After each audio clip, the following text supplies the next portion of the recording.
The one who always has the backup plan, who remembers every appointment, packs the extra charger, and already knows what could go wrong before anyone else has started thinking about it. And everyone around her thinks she is simply organized. There is a reason her brain will not stop scanning for what might go wrong, and it has nothing to do with being a planner. It's costing her body more than she realizes. I'm Coach Janet J, and today on Your Next Best Step, we are looking at what happens when anxiety stops looking like a problem and starts looking like a personality trait, and what one small shift in awareness can do to change that. So let me paint this picture because I think you're going to recognize it. You walk into a gathering, could be a family dinner, a work meeting, a church event, and before you even sit down, your mind has already scanned the room.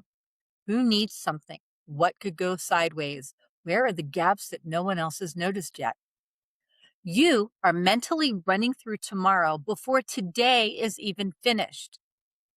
You have 3 contingency plans for a situation that has a 90% chance of going fine. And the 10%? You have mapped that too. People call you reliable, capable, the one who holds it all together. And from the outside, that's exactly what it looks like. But it feels like on the inside is a completely different story. Your chest is tight. Your thoughts move at a pace that makes rest feel impossible. You wake up at 2 a.m. running through a list that does not exist yet, and you cannot explain why you feel exhausted when, by every external measure, things are going well. This has a name. It is called high functioning anxiety. High functioning anxiety is not a formal clinical diagnosis in the DSM, but it is well recognized in clinical practice and in research on generalized anxiety. Here is what distinguishes it. A person with high functioning anxiety maintains outward performance, work, relationships, responsibilities, while experiencing significant internal distress. The anxiety is present. It just doesn't disrupt things other people can see. And that is exactly why it goes unaddressed. Research shows that individuals whose anxiety coexists with visible achievement are significantly less likely to seek support because they do not meet the picture of what they think anxiety is supposed to look like. And if you are hearing yourself in this, the woman who looks like she has it all together, here's what I want you to know. Looking fine and being fine are 2 very different things. Here's the part that matters for your physical health, and it is something most women in this pattern do not know. When your brain stays in scanning mode, constantly assessing risk, anticipating what could go wrong, running through plans and backup plans, it activates your HPA axis. That is your hypothalamic pituitary adrenal axis, your body's central stress response system. Cortisol stays elevated. Adrenaline keeps circulating. Your nervous system stays on alert. And the cumulative effect of that has a name too: allostatic load. It is the wear and tear on your body that accumulates from sustained stress activation. Think of it as the long-term bill for a stress response that never fully powers down. Research consistently shows that elevated allostatic load is linked to cardiovascular strain, immune suppression, disrupted sleep, and cognitive fatigue. And it accumulates whether or not the stress is visible to anyone else. Women are nearly twice as likely as men to experience anxiety disorders. The gender gap is well documented across multiple large-scale studies, and high-functioning presentations are among the most under-identified because the very achievement that anxiety drives becomes the reason no one asks if something is wrong. So, if you are sitting here recognizing yourself in this, the woman who is always prepared, always anticipating, always 3 steps ahead, I want to ask you something. When is the last time someone asked you how you were doing and you gave an honest answer? Because women with high functioning anxiety often become invisible to the people who love them. You look so capable that it does not occur to anyone that you might be struggling. And it may not even occur to you because this is how it's always been. You have absorbed the anxiety into your identity and called it being responsible. And that is a pattern worth noticing. Paul wrote to Timothy, "For God has not given us a spirit of fear, but of power and of love and of a sound mind." That is 2 Timothy 1:7. The Greek word translated sound mind is sophronimus. It appears only once in all of Scripture, and it is a richer word than sound mind might suggest at first glance.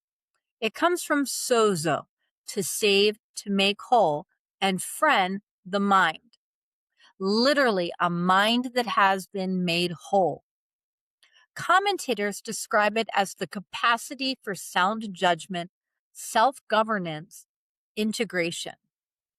A mind that is not scattered by panic and not driven by fear dressed up as planning. That word is doing something important for this conversation because what high functioning anxiety creates is a fragmented mind, the one that is always in the future, always scanning, always bracing. And what God offers is a mind that is integrated, present, whole. Power, love, and a sound mind are not things you earn by managing everything well enough. These are gifts from a God who never intended your nervous system to be the one holding everything together.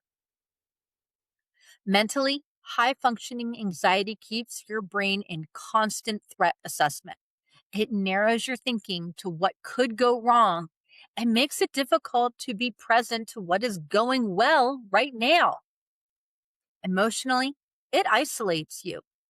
When everyone sees you as the capable one, admitting you are struggling feels like a betrayal of the role you have been assigned or the role you have assigned yourself. Physically, sustained stress activation drives up cortisol, disrupts sleep, and contributes to inflammation and slowly accumulates the kind of wear that shows up years later in ways that seem unrelated. Spiritually, when your default mode is self-reliance and anticipation, trusting God with the outcome feels risky. Prayer can start to look like another planning session instead of surrender. Here is your one step for this week. Notice one moment when your planning is actually anxiety wearing a productivity costume. You do not have to fix it. You don't have to change it. You just have to see it. When you catch it, name it, even silently. That is anxiety, not efficiency. Awareness is the first disruption. You cannot change a pattern that you have not identified. Naming it is how the kind of sound mind Paul was talking about begins. A mind that sees clearly instead of scanning constantly. Your brain is wired to scan for threats. And for some of us, that scanner never fully powers down. The cost is real. It accumulates in your body as allostatic load, whether anyone else can see it or not. God did not wire you for constant vigilance. He offers power, love, and a mind made whole. And the first step toward that is simply noticing when the planning is actually anxiety wearing a very convincing disguise. On Monday, we are heading into a conversation that some of you have been waiting for, and some of you did not realize you needed. What happens when summer arrives and instead of connection, it brings loneliness? That is episode 97, and I don't want you to miss it. Follow or subscribe wherever you are listening or watching so you don't miss an episode.